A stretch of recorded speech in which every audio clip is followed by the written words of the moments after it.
ఓం సహనా భవతు సహనౌ భునక్తు సహ వీర్యం కరవావహై తేజస్వినావధీతమస్తు మా విద్విషావహై. ఓం శాంతి శాంతి శాంతి. ఓం గురుర్బ్రహ్మా గురుర్విష్ణుః గురుర్దేవో మహేశ్వరః గురురేవ పరం బ్రహ్మ తస్మై శ్రీ గురవే నమః. ఓం పార్థాయ ప్రతిబోధితాం భగవతా నారాయణేన స్వయం వ్యాసేన గ్రథితాం పురాణమునినా మధ్యే మహాభారతం అద్వైతామృతవర్షిణీం భగవతీం అష్టాదశాధ్యాయినీం అంబ త్వామనుసందధామి భగవద్గీతే భవద్వేషిణీం.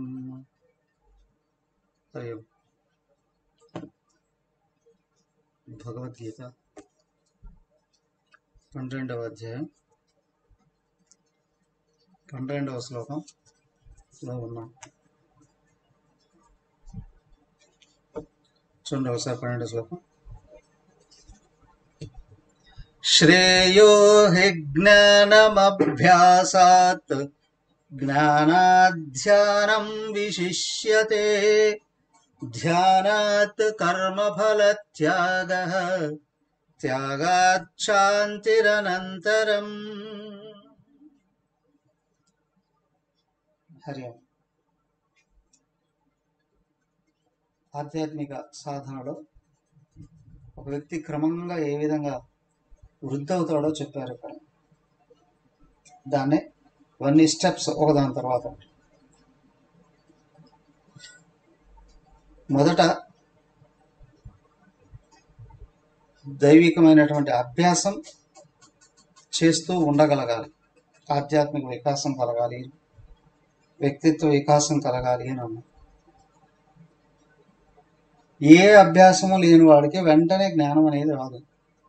దేవుడు అంటే అతనితో ఇష్టం ఏర్పడాలి. దేవుడి వల్ల ప్రయోజనం ఉందనో, దేవుడు అతను నడిపిస్తున్నాడనో, ఏదో ఒక విధంగా దేవుని మీద ఒక ఉన్నతమైన భావన ఉన్నప్పుడే దైవ కర్మలైనటువంటి చేయడం జరుగుతుంటుంది. అభ్యాసం. పూజ చేస్తున్నారా, జపం చేస్తున్నారా, పారాయణం చేస్తున్నారా,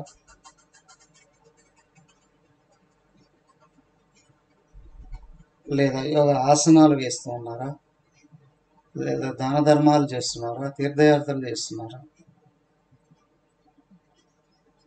వ్రతాలు, నియమాలు, దీక్షలు, నిష్టలు, ఇవన్నీ కూడా దైవకర్మల మీదకి వస్తాయి. అభ్యాసం అనేటువంటిది చేస్తూ చేస్తూ చేస్తూ ఉంటే అక్కడి నుంచి స్టెప్ పైకి వెళ్ళాలి అని అనుకుంటే, మన లోపల మనం ఎదగాలి అని అనుకుంటే, ఇవన్నీ ఎందుకు చేస్తున్నాం ఏదో రోజు డౌట్ వస్తుంది.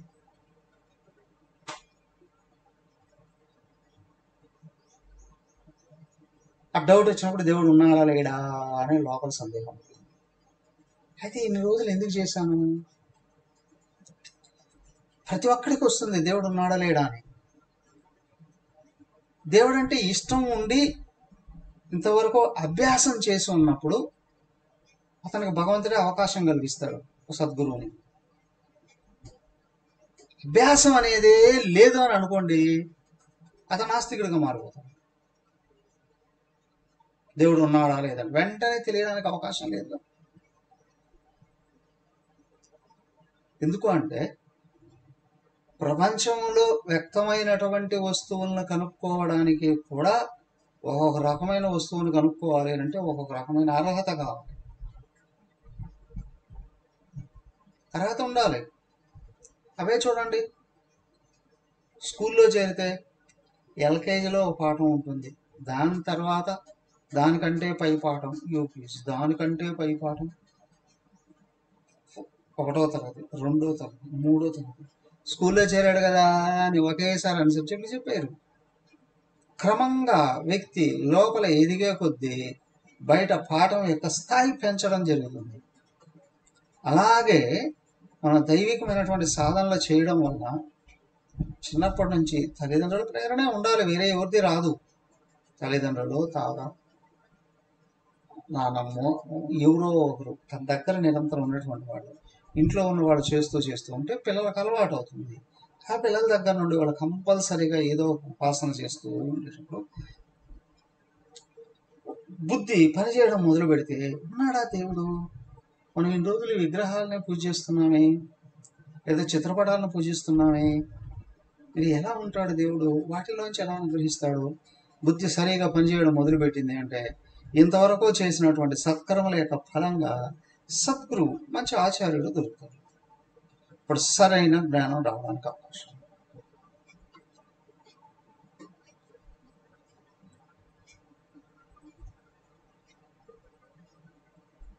అప్పుడు వారి దగ్గర జ్ఞానాన్ని అధ్యయనం చేయడానికి అవకాశం. దేవుడు అంటే మనం ఏదో పూజలు చేస్తే ఫలాలు ఇచ్చేవాడు, మృక్కులు మిగితే అనుగ్రహించేవాడు అనే భావాలు కొన్ని ఉంటాయి. కొంతమంది దాంట్లోనే కంటిన్యూ అయిపోతారు జీవితాంతం. దేవుని గురించి తెలుసుకోవాలి అనే భావం కూడా ఉండదు. ఎందుకు? బుద్ధి కదలకపోతే, బుద్ధి కానీ స్టార్ట్ అయిపోతే, లోపల విచక్షణ శక్తి అనేది కానీ పనిచేయడం మొదలు కాకపోతే సందేహాలు రావు.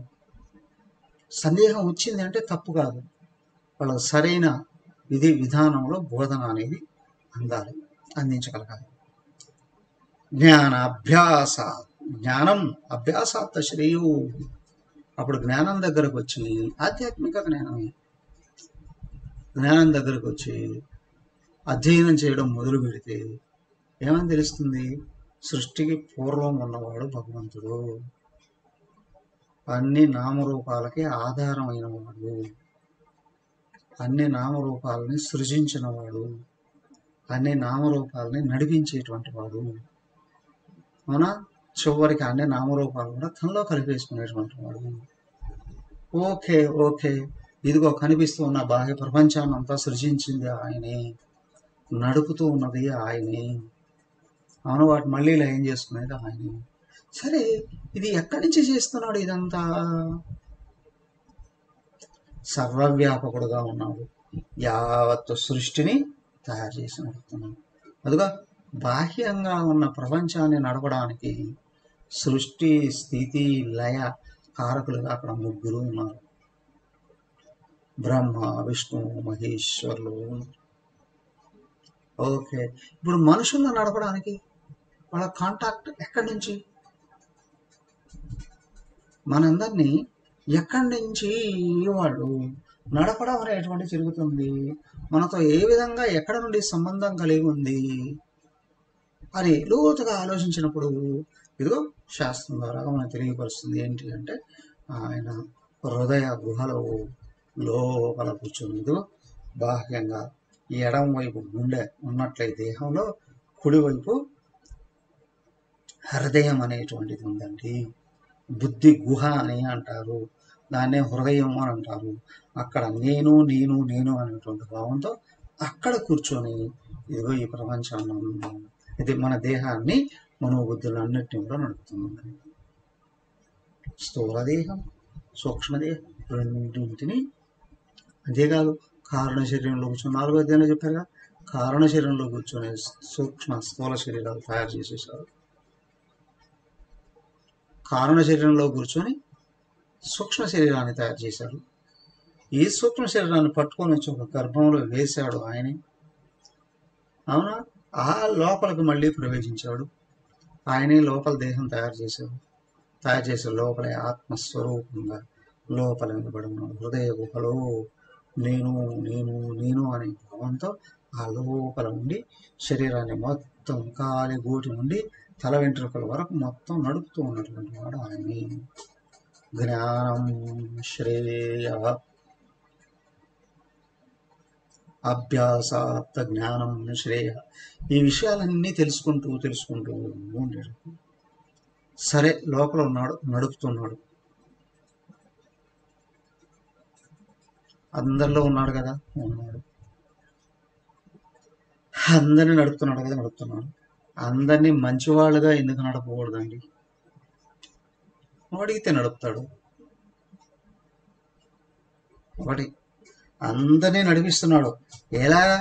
పూర్వజన్మ సంస్కారాలు ఏవైతే ఉన్నాయో అవే మనోబుద్ధులుగా తయారవుతున్నాయి. నీ సంస్కారాలే మనస్సు, నీ జ్ఞానమే బుద్ధి, నీ కర్మఫలాలే శరీరం. ఈ శరీరం అనుభవించడానికి కావాల్సినవి అవే ఇస్తున్నాడు. అడిగిన వాడికి, అడగని వాడికి, ఆయన్ని పొగిడేవాడికి, దూషించేవాడికి కూడా ఆయన లోపల నుండి అన్నీ నడుపుతాడు. కానీ అందరినీ మంచివాడుగా తయారు చేసి కదా, అందరినీ నువ్వు అంటున్నావు, కానీ అందరూ అడుగుతున్నారు ఆయన్ని నన్ను మంచివాడిగా తయారు చేయమని. ఎవరైతే తనను తను ఆయనకు అర్పణ చేసుకుని ఆయన్ని ఇష్టంగా నమ్మకంగా అడగడం మొదలు పెడుతున్నారో, భగవాన్ నన్ను ఉన్నతుడిగా తయారు చెయ్యి, నాలో అల్పభావాలను పోగొట్టు. ఏమిటి అల్పభావం? గుర్తించగలగలను. ఇదిగో నాకు ఈ దుష్ట లక్షణం ఉంది, ఈ అల్ప లక్షణం ఉంది, ఇది తీసి అని నువ్వు లోపల నుంచి అడుగుతూ ఉంటే తొలగిస్తూ వస్తావు. అలాగే నువ్వు ఇదిగో శాస్త్రం ద్వారాగా తెలుసుకొని ఇవి మంచి లక్షణాలు అని తెలుసుకుంటున్నాను, ఈ మంచి లక్షణాలు నాకు ఇవ్వయ్యా, నువ్వు ఆర్తిగా అడిగే కొద్దీ, పదే పదే పదే పదే తెలుసుకునే కొద్దీ ఆ లక్షణాలన్నీ నీ లోపల నుంచి తిరిగే చుట్టూ చేస్తాను. మనం భగవాన్ నేను ఎంత నిగ్రహించుకున్నా, ప్రయత్నం చేసినా మరి కొన్ని జరగకూడని పొరపాట్లు జరిగిపోతున్నాయి, వాటిని నిరోధించడానికి శక్తి నువ్వు. ఓకే, ఇస్తాడు భగవాన్. మంచి పనులు చేయాలి అని అనుకుంటున్నా, నేను చేయలేకపోతున్నా, దయచేసి నాకు ఆ శక్తిని నువ్వు, జ్ఞానాన్ని నువ్వు, లోపల నుంచి సద్గుణాన్ని పెంచుతాడు.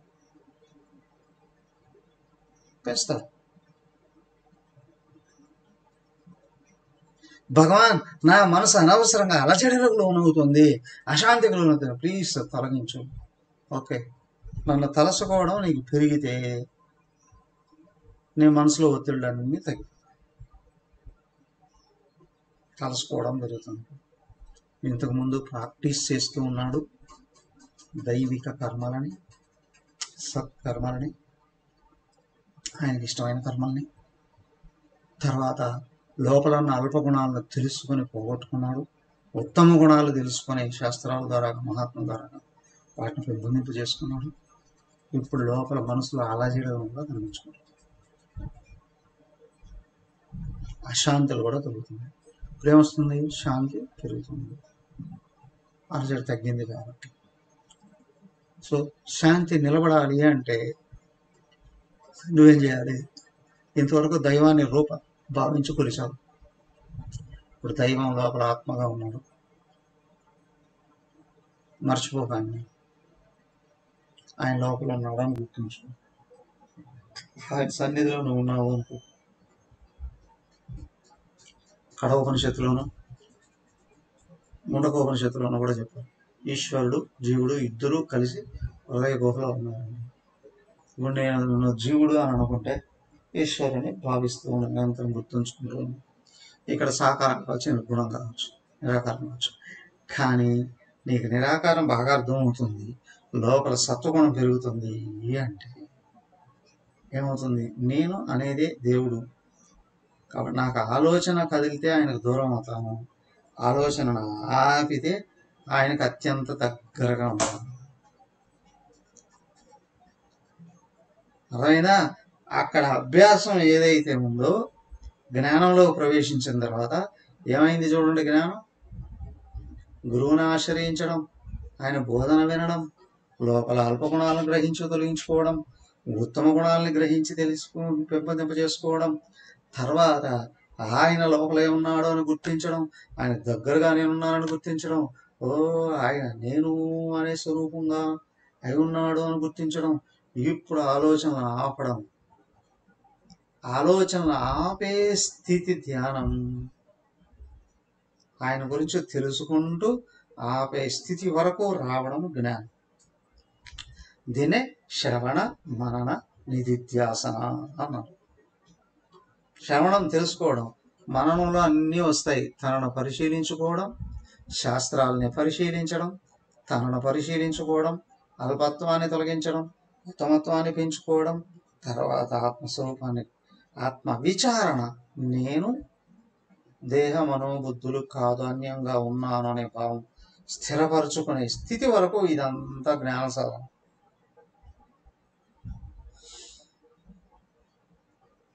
ఇంతకుముందు 4 శ్లోకాల్లో చెప్పారుగా, మొదట దేవుణ్ణి ఇష్టపడాలి,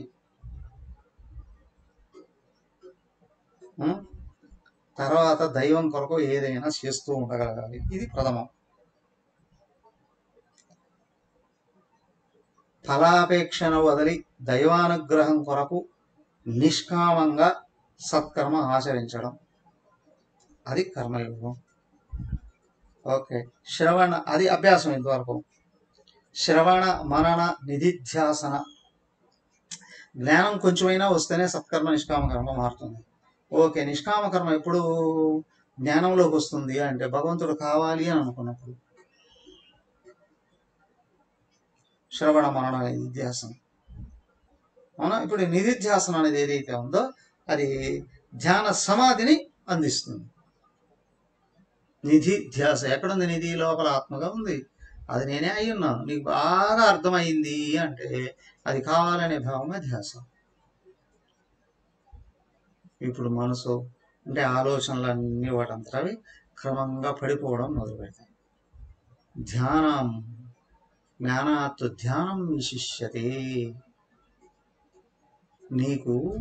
నువ్వు ఎన్ని దైవ కర్మలు చేసినా, నువ్వు ఎన్ని ప్రార్థనలు చేసినా, నీకెంత జ్ఞానం ఉన్నా, దైవం నాకు కావాలి, ఆయన అందుకోవాలి అనే కోరిక పైకి రానంత వరకు మనసు నిలకడ కుదరదు.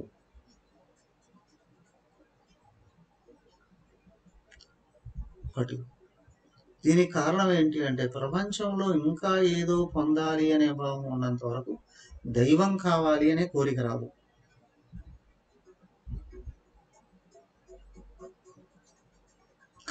నాకు దైవమే కావాలి అనే భావన ఎక్కడైతే లోపల నుండి పెళ్ళి ఉబికి బయటకు వస్తూ ఉందో,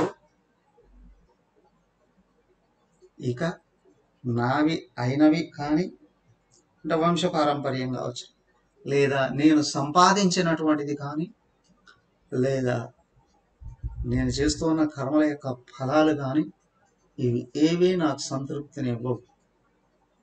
నాకు సంతృప్తినిచ్చేది ఆత్మ అనుగ్రహం, ఆత్మ స్ఫురణయే. సో నాకు ఇదే కావాలి అని, ఇదే నేనై ఉన్నాననే భావంలో మనసును సంపూర్ణంగా స్థిరపరచడం ఎక్కడైతే జరుగుతుందో దీన్నే కర్మఫల త్యాగం అని అన్నారు.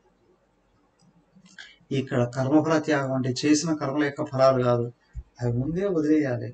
తర్వాత ఈ దేహం నేననే భావం,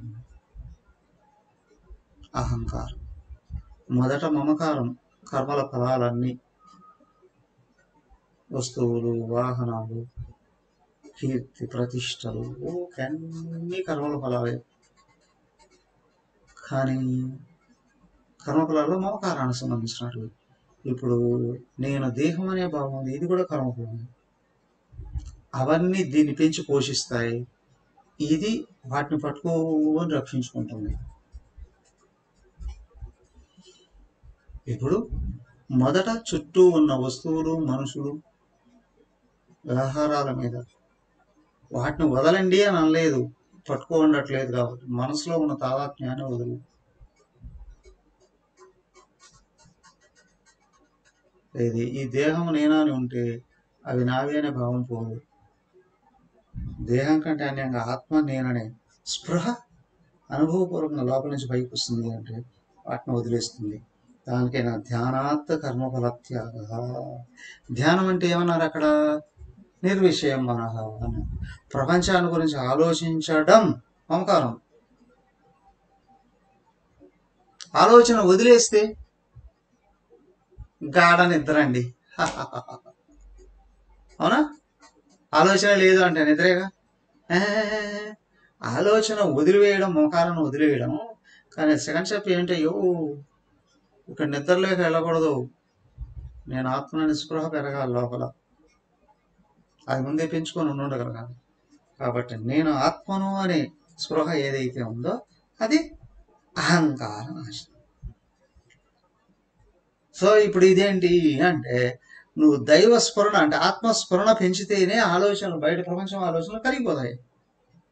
ఎందుకు అంటే ప్రపంచాన్ని గురించి ఆలోచించేది దేహాత్మభావమే.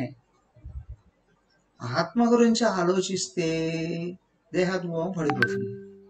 అది వెంటనే పడిపోదు, దానికి బయట వాటితో తాదాత్మ్యం వదిలివేయడం, అదేది మమకారం వదిలేస్తే తర్వాత లోపల దేహాత్మ ఉందనే విషయం తెలుస్తుంది, ఇది నేననే భావం తెలుస్తుంది. అప్పుడు దీన్ని కూడా వదిలేయడానికి అవకాశం. ధ్యానాత్ కర్మఫల త్యాగ, ధ్యానం వల్ల కర్మఫలం వదిలిపోతుంది. త్యాగాత్ శాంతి అనంతరం, త్యాగం వల్ల శాంతి కలుగుతుంది.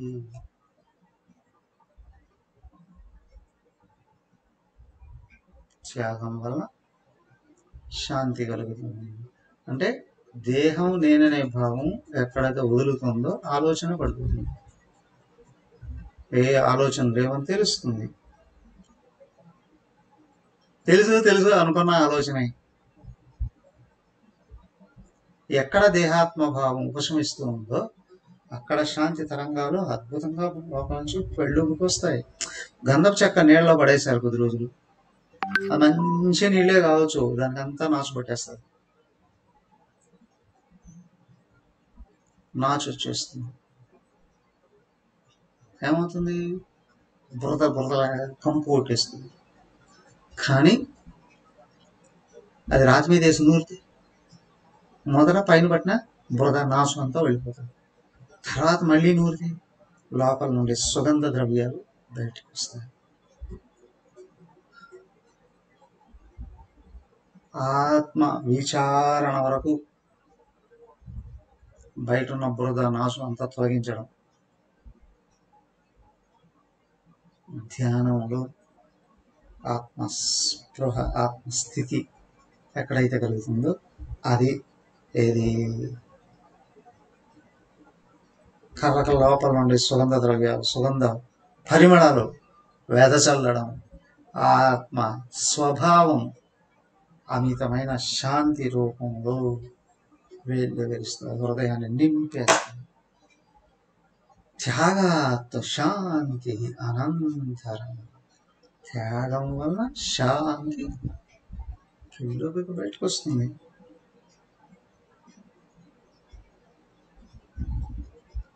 ఎవరికైనా వస్తుంది, తీవ్ర నిష్ఠుంటే కొత్త వాళ్ళకు కూడా ఒక్క సెకండ్, ఒక్క నిమిషం బయటకు వస్తుంది.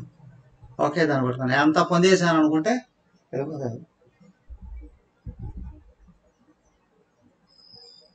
అవస్థ వెళ్ళిపోతుంది, ఎవరికైనా వస్తుంది ఇష్టం ఉన్నప్పుడు, కానీ మళ్ళీ వెళ్ళిపోతుంది. కానీ దాన్ని నిలబెట్టుకోవడానికి కృషి చేయాలి.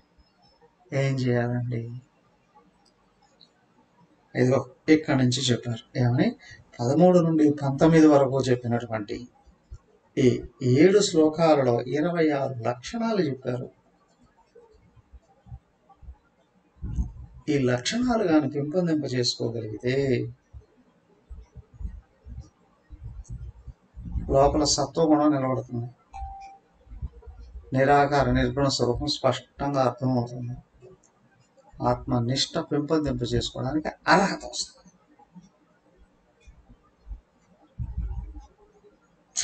ఫస్ట్ థింగ్, నేను దేహం కాదు ఆత్మను తెలుస్తాను. ఈ ఆత్మ మీద కోరిక పెరుగుతూ వస్తుంది. ఈ భక్తి లక్షణాలు పెరిగే కొద్దీ మనసు సత్వగుణంలో నిలబడుతుంది.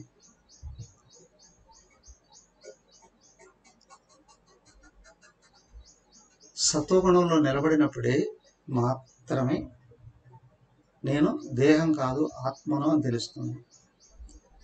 అలాగే అందరూ కూడా ఆత్మస్వరూపమే అని అర్థం అవుతుంది.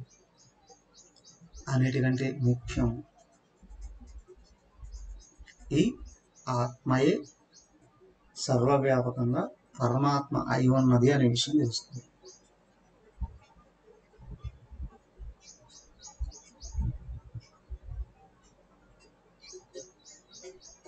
సో అంతటా ఉన్నవాడు, సృష్టి స్థితి లయ కారకుడు, వాడే లోపల నేను నేను అనే ఆత్మస్వరూపంగా ఉన్నాడు. సో ఈ నేనే ఆ పరమాత్మ అయి ఉన్నాడు అని తెలుసుకునే అర్హత ఇక్కడ వస్తుంది. ఈ గుణాలు పెరిగితే, ఈ గుణాలు పెరగకుండా, గుణాలలో మార్పు రాకుండా ఆత్మ అర్థమే కాదు. నేను డైరెక్ట్గా ధ్యానం చేసి తత్వాన్ని అందుకుంటానండి, ఇది కాదు. దానికి ఏంటంటే ఒకేసారి జంప్ చేయలేవు దేహం నుండి ఆత్మకు. ఆయన ఎవరు? త్రిశంకుడు ప్రయత్నం చేశారు దేహంతో స్వర్గానికి వెళ్ళాలని, వీలు కాలేదు. సో గుణాలను మార్చుకోకుండా అల్ప గుణాల నుండి స్వార్థ గుణాలు వస్తాయి, స్వార్థ గుణాల నుండి నిస్వార్థ గుణాలు, నిస్వార్థ గుణాలు, ఇదిగో దైవీ గుణాలు, ఏ భక్తి లక్షణాలు, ఏ సాత్విక లక్షణాలు, ఆత్మ లక్షణాలు అని కూడా అంటారు. వాస్తవానికి ఆత్మక లక్షణాలు లేవు, కానీ ఆత్మకు దగ్గరికి చేర్చే లక్షణాలు ఇవి కానీ పెరిగితే నువ్వెవరో నీకు స్పష్టంగా తెలుస్తుంది. నువ్వు దైవాన్ని సంపూర్ణంగా కోరుకుంటే నీలో నీవు నిలబడే శక్తి వస్తుంది. నేను ఆత్మ అనే స్థితిలో ధ్యానంలో శక్తి వస్తుంది. నీవు దేహం కాదు ఆత్మను అని అర్థం చేసుకోకుండా భగవంతుడు అర్థం చేసుకోలేవు.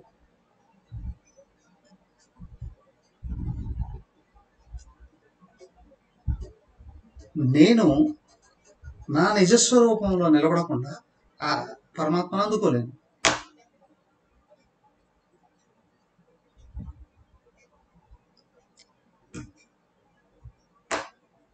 సో కాబట్టి ఏంటంటే అత్యంత ప్రాధాన్యమైనటువంటివి ఈ లక్షణాలు ధ్యానానికి, సమాధి స్థితి పొందడానికి, ఆత్మనిష్ట పెరగడానికి, మోక్షాన్ని అందుకోవడానికి. అంతేకాదు వ్యక్తిని క్రమంగా ఇవి అల్పత్వం నుండి అనంతత్వానికి దారి చూపిస్తాయి. ఇవి వ్యక్తిత్వానికి వికాసం చేస్తాయి, వ్యక్తికి సమర్థతనిస్తాయి, వ్యక్తికి నైపుణ్యాన్ని ఇస్తాయి, వ్యక్తికి సుఖ దుఃఖాలలో స్థిరంగా నిలబడేటువంటి శక్తిని ఇస్తాయి. ఎలాంటి సమస్యలు వచ్చినా చెదరకుండా మనసును నిలబెట్టుకునే శక్తిని ఇస్తాయి. ఒక మాటలో చెప్పాలి అంటే ఇవే వ్యక్తి అంటే, వ్యక్తిత్వము అంటే. నిజమైన మానవుడిగా తయారు చేశారు, సంపూర్ణ మానవుడిగా తయారు చేశారు. సో కాబట్టి నేర్చుకోవడమే కాదు, అధ్యయనం చేయాలి. ఏదో ఈ పదం 1 నుండి 19 వరకు శ్లోకాలు అందరూ అన్నీ నేర్చుకోండి ఖచ్చితంగా, తప్పనిసరిగా బైహార్ట్ చేస్తాం. సరే, ఒక శ్లోకం చదువుదాం ఈరోజు. అద్వేష్ట సర్వభూతానాం మైత్రః కరుణ ఏవ చ నిర్మమో నిరహంకారః సమదుఃఖ సుఖక్షమీ. అద్వేష్ట సర్వభూతానాం అద్వేష్ట. అయ్యా, ఈ సృష్టిలో ఉన్న ఏ జీవరాశుల్ని నువ్వు ద్వేషించినా నీ దేహాత్మభావం పోదు. నువ్వు దేహాత్మభావం నుండి బయటపడాలి అని అనుకునేటట్లయితే మొట్టమొదటి ధ్యానాన్ని కూర్చొని ముందు కళ్ళు మూసుకున్నావా, ఎవరు కనిపిస్తారు? నువ్వెవరిని ద్వేషిస్తున్నావో వాళ్ళే కనిపిస్తారు. వాళ్ళు చేసిన పనులే గుర్తొస్తాయి, వాళ్ళ లక్షణాలే గుర్తొస్తాయి. క్రమంగా నువ్వు వాళ్ళలాగా తయారైపోతావు. అదేంటండి, అంతే, మనసు ఆ విధంగా తయారవుతుంది. యత్ భావం తద్భవతి. నీ మనసులో ఏదైతే ఏ రూపంగా కదులుతుందో అది. మరి ఏం చేయాలండి? ఇదిగో జాగ్రత్త, జాగ్రత్త, జాగ్రత్త. నువ్వు లోపల ఎవరిని ద్వేషించుకో. మరేం చేయాలి?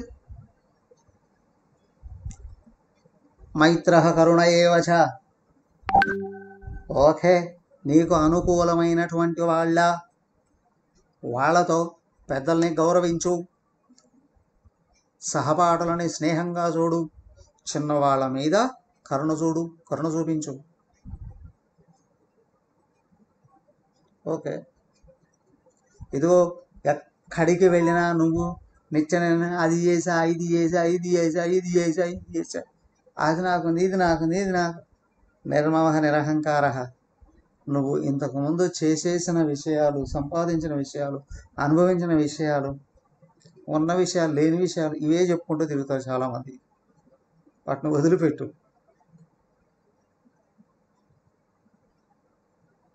అవే పట్టుకుంటే తమ గుణాలు పడిపోతావు.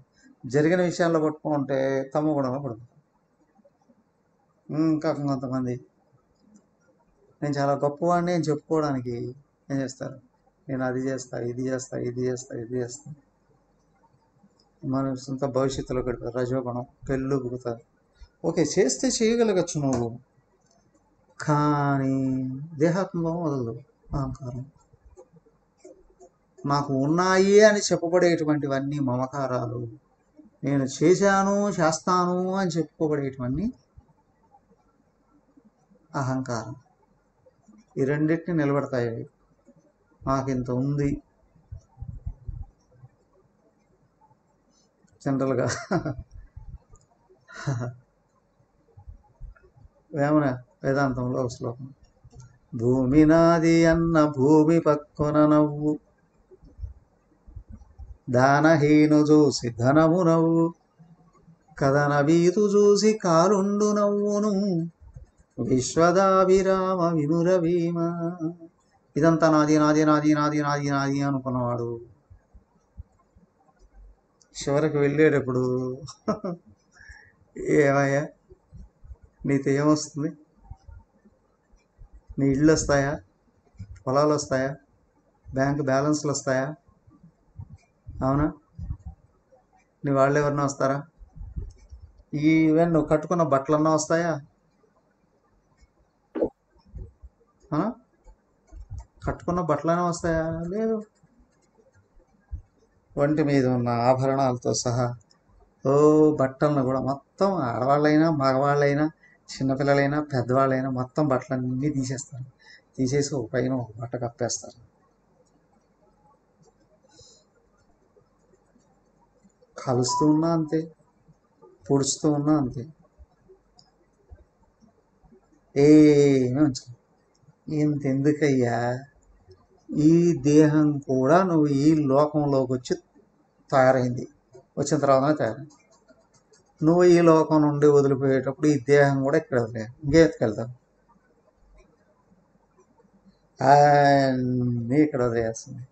నువ్వు దేన్ని పట్టుకుంటే నీ మనసు అక్కడే ఆగిపోతుంది.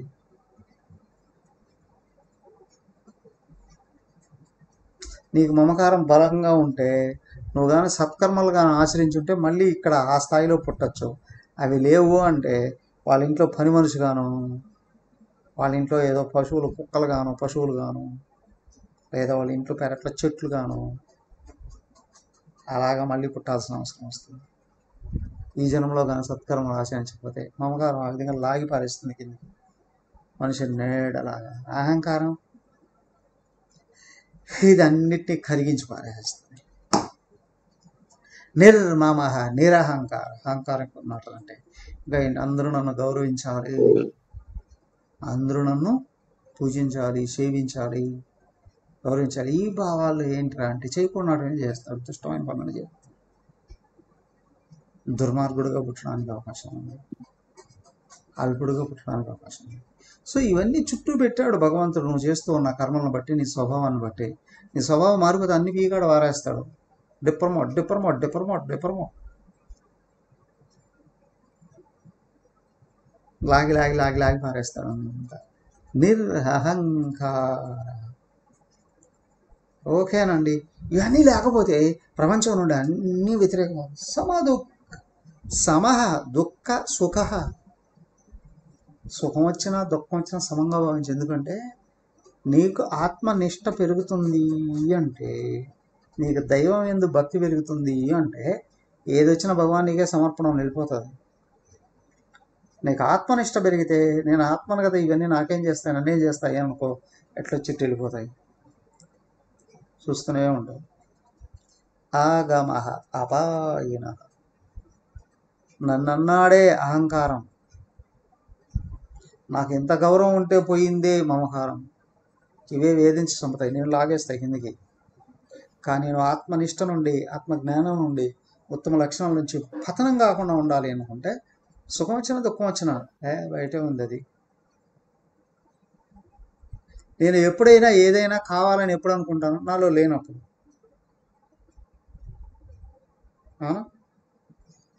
నాలో లేనప్పుడు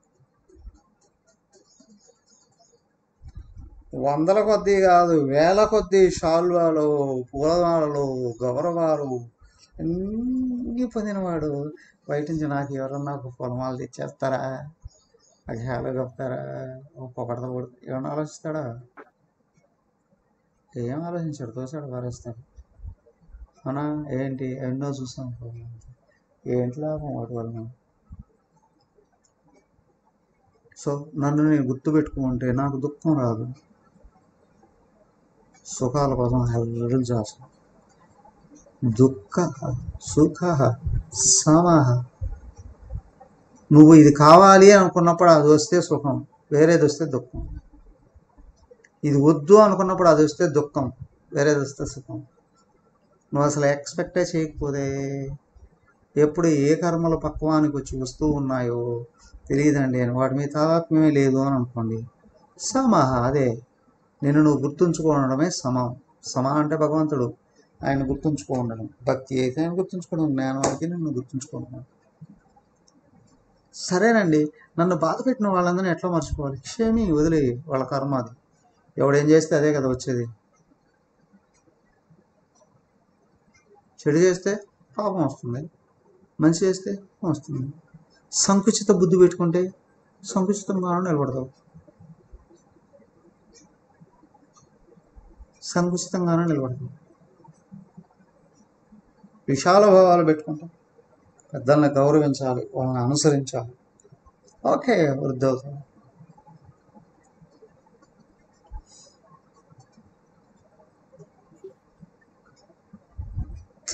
చిన్నల్ని ఆదరించాలి, వాళ్ళని అనుగ్రహించాలి, వాళ్ళని ప్రోత్సాహపరచాలి. ఓకే, విశాలం అవుతాడు. అది ఇది ఏది లేదా, అలాగే ఉంటాం. క్షయామి, వదిలే. చిన్నవాళ్ళ, చిన్నపిల్లలు కదా, చేశారు వదిలే. పెద్దవాళ్ళ తెలియక చేశారు, వదిలే. అన్నీ వదులుకుంటూ పోతే ఏంటండి? నీలో ఆవేశాలు పోతాయి, ఆరాటాలు పోతాయి, బాధలు పోతాయి. నువ్వు కింద పడిపోకుండా ఉంటావు, నువ్వు పతనం కాకుండా ఉంటావు. బాగా చెప్తారు, పోండి మీరు అన్నీ వదులుకోండి. నువ్వు బ్రహ్మాండానికి 4 రెట్లు ఉన్నావు. ఓకే, విషయం తెలుసా నీకు? అసలు బ్రహ్మాండమే ఇది శూన్యం, ఇది నథింగ్, ఇది ఏమీ లేదు, అటు వెళ్ళిపోతుంది. దీని గురించి అంతటిదాన్ని వదులుకుంటావా? నీకు అది కావాలి అనుకుంటే క్షమించి వదిలే. క్షమాగుణం అంటే చాదగాంతనం కాదు, అన్నీ ఓర్చుకుంటూ ఉంటామని తిరిగితాం. ఇది కాదు. అర్థం చేసుకుని ఇతరులను క్షమించి వదిలివేస్తే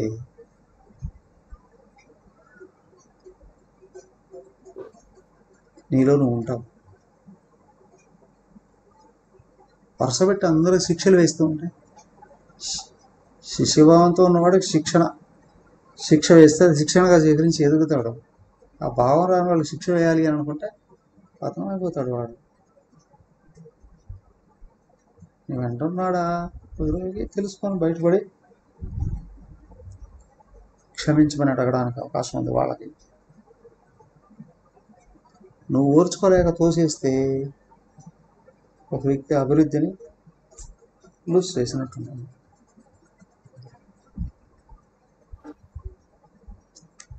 నీకు సాటిస్ఫాక్షన్ రావాలన్నా,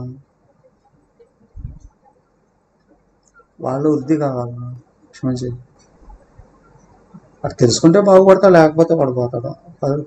నీకు బాధ ఉండదు, అయ్యో వదిలేశానని బాధ నీకు. క్షమి చింత విలాపరహితం. నన్ను ఇట్టన్నాడే అనుకుంటే లోపల వేతన పెరుగుతుంది. నేను ఆత్మ అయ్యున్నాను, నేను వాళ్ళల్లో కూడా ఉన్న ఆత్మనే, వాళ్ళు కూడా నన్ను నేను క్షమించుకోను, వాళ్ళని క్షమించేస్తాను. నన్ను నేను సరిదిద్దుకుంటా, వాళ్ళని క్షమిస్తా. వాళ్ళు వచ్చి నన్ను అడిగినప్పుడు సరిదిద్దు, లేసావా, నిరంతరం ఎదుగుతాం. ఇది వృద్ధి చెందే విధానం. దీంట్లో అద్వేష్ట సర్వభూతానం, మైత్ర కరుణ, వివచ, నిర్మమ, నిరహంకార, దుఃఖ సుఖ సమ, క్షమి. 6 లక్షణాలు చెప్పారు. మిగతా రేపు చూద్దాం. హరి ఓం. ఓం సర్వే భవంతు సుఖినః, సర్వే సంతు నిరామయాః, సర్వే భద్రాణి పశ్యంతు, మా కశ్చిద్ దుఃఖభాగ్ భవేత్. ఓం శాంతి శాంతి శాంతి. హరి ఓం. శ్రీ గురుభ్యో నమః. హరి ఓం.